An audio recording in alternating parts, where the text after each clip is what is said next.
Hello and welcome to the very first episode of Diercks & Company, a Cedar Post-produced sports video log. My co-host for the day is three-sport athlete Robbie Johnson. Very excited to be here, kick off the season strong. Sandpoint High School basketball team is coming off a 5-game lose streak, including a loss to Lewiston Monday night, 58-23, and a loss to Moscow Saturday night, 53-48. Robbie, what's been going wrong recently in these games that causing you to lose? You know, I feel like it's our lack of focus coming out of the game.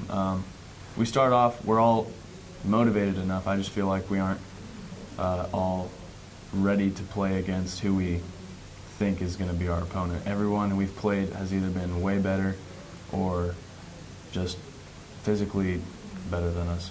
They can either run their plays better or their size is a major advantage in their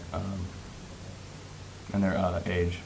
So how do you then prepare to play these guys? I think what we should focus on more is mostly our fundamentals. If you master your fundamentals, you're a very, very hard team to beat.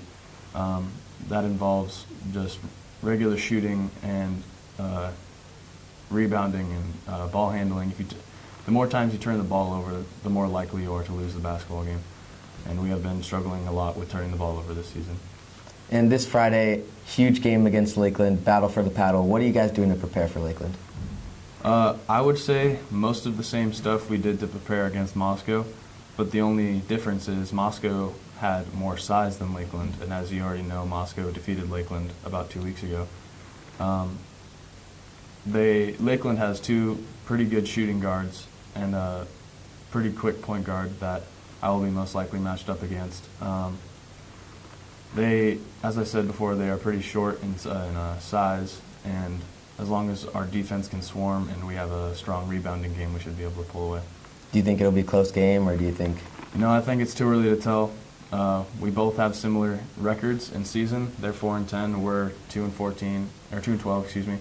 But yeah, it's going to be heated. It's going to be a very emotional game. Are you stoked or what? Us. I'm very stoked. It's going to be a very good game.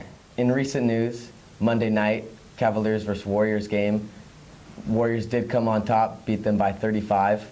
Does this change NBA championship favorite at all? You know, I think I'm still even. On the season, Cavaliers and Warriors they've each won a game out of the 2 games they've played, but each home team has won both times. So if they end up going for the three-peat of the finals matchup, I think it's going to be who's going to dominate on the road. I just think that the Warriors are so good, but also the Cavaliers are so good. I think it'll come down to home turf, and it'll come down to who has the ball at the very end, because no doubt Cavaliers aren't going to lose by 35 in a 7-game series.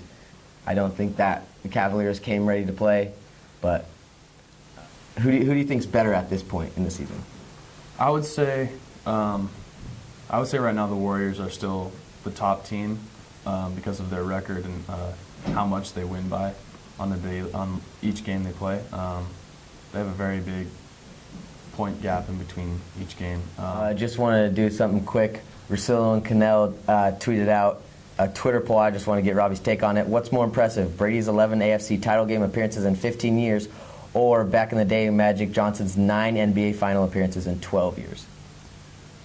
I would personally say Magic Johnson's 9 and 12, just because he showed up more in a less amount of years, and because there's way more games in an NBA season. You have to be able to have that drive over 82 games for a regular season to be able to carry your team into the postseason. Yeah. This wraps up the very first episode of Diercks & Company. Check out shscedarpost.com for more online stories, at shscedarpost on Twitter. Shout out to Tara McLaughlin, our producer behind the camera for today. Go Bulldogs, Mississippi State, and Sandpoint. See you next time.